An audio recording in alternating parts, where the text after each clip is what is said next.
You're watching the 2020 SCAC Spring Media Days. Today we're taking a look in the Centenary College softball program. The ladies coming off an 18-23 season a year ago. 12-10 in SCAC, playing another trip to the SCAC tournament. The ladies will once again be led by head coach Mark Suire, along with senior outfielder Maddie Fremen. Coach, Maddie, thanks so much for joining us today. Thank you so much for having us. We're glad to be here. Coach, we'll get going with you. You enter your fifth season there as the head of the ladies softball program. What are the biggest challenges heading into a new season, and how do you attack those challenges? And just, how exciting is it to get back with your team and get things going? Yeah, we're really excited to get going this spring. I thought that we had a great fall. We got a lot of things accomplished. Anytime you graduate 10 seniors like we did last year, there's a whole lot of things that you need to figure out going into the next season. And the first thing that we had to figure out is what our identity was.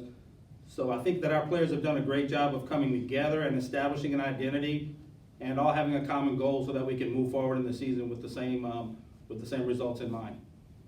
Maddie, as you enter your senior season, talking before we came on, you spoke about coming back from an injury during your junior year, now being back with the team. How excited are you to be back around your teammates, to get back into the swing of things? And is there kind of a sense of urgency for you this year in your senior season?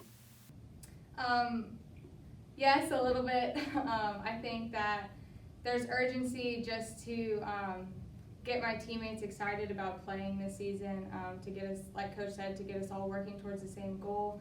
I try not to think about last year, think about that setback, but there is urgency coming back and just preparing myself and really just getting that mentality back of just staying focused, working hard, and enjoying myself this season.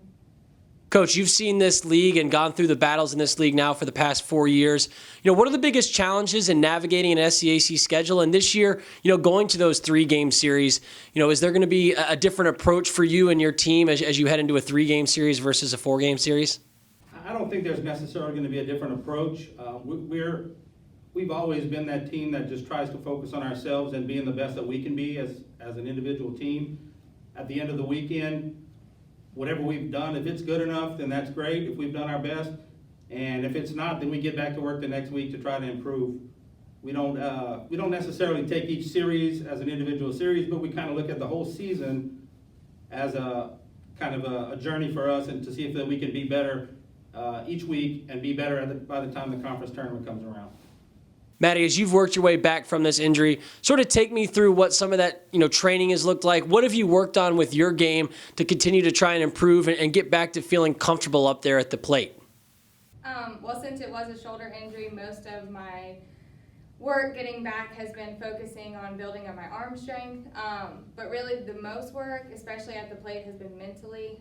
I've just had to really zone in and focus on what my role is on this team now that I am a senior coming back from an injury, and just like keeping myself motivated because I had a big setback, and knowing that even though I'm not as strong as I was last year, that I'm still a valuable player on this team, and that my teammates do need me 100% focused and ready to be out there. Coach, you mentioned earlier, the graduation of 10 seniors from the last year's team.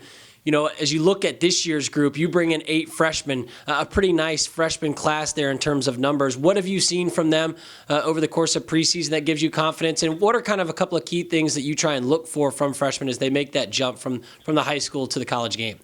Yeah, good question. It's always interesting when you bring in freshmen because, as we talk about as a team, bringing in different people always means that there's going to be a change in the team culture.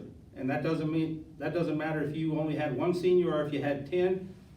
We have to always try to look to search and find our own identity. And I think we've done a good job as an upperclassman like Maddie and the other 3 seniors of bringing those freshmen in and trying to show them the ropes and let them understand what we expect out of them. I think that those freshmen have done a phenomenal job in trying to prepare themselves, but until you actually get to the rigors of the season, there's no way to really know how they're going to respond. But I think from what we've seen so far, we've got some freshmen that are willing and ready to step up.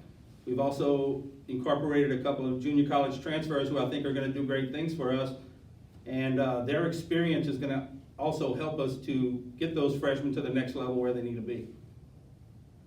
Maddie, finally to wrap things up with you, as you've had conversations with some of your teammates about some of the goals and expectations of this 2020 year, what have those conversations looked like, and what are some of those goals for the ladies softball program heading into this season? Our main goal this season is to just play on the last day of the conference tournament. And also just, like I said, as a senior, one of my main goals for this team is to just help my teammates enjoy every single second that we play. We focused a lot this season on how much of a blessing it is to just be able to play this sport and how we should never take it for granted. So that's really our goal, is to play on the last day and to just enjoy every second. And finally, Coach, to wrap things up with you, as you look ahead to this year, this season is successful if what plays out on the diamond for your team. What are you looking for from this group as you kind of continue to take steps in the right direction and build the program that you've put together down there in Shreveport? It's what we talk about every day, to become a better team, to become better people through the sport of softball, and just to continue to get better every single day that we go out there, whether it's as a softball player or as a human being. Our players have done a great job of becoming a true unit. Maddie's been really instrumental in helping with that, and she's kind of the glue that's been holding us together as far as the mental side of it, because she has a unique perspective of having to sit out and watch what's going on kind of as a spectator rather than a player. So she's brought that unique perspective to the team, and I think it's been awesome for our players to be able to relate to that. And when things get a little bit tough, Maddie always seems to be the one to remind them that we can't take things for granted, because it can be taken away in a second. The Centenary College softball program, the ladies will open up the 2020 campaign under the guidance of head coach Mark Suire and senior outfielder Maddie Fremen on February 8th when they take on East Texas Baptist University. Coach, Maddie, thanks so much for your time today. Best of luck as you head into the season. Thank you. Thank you for having us.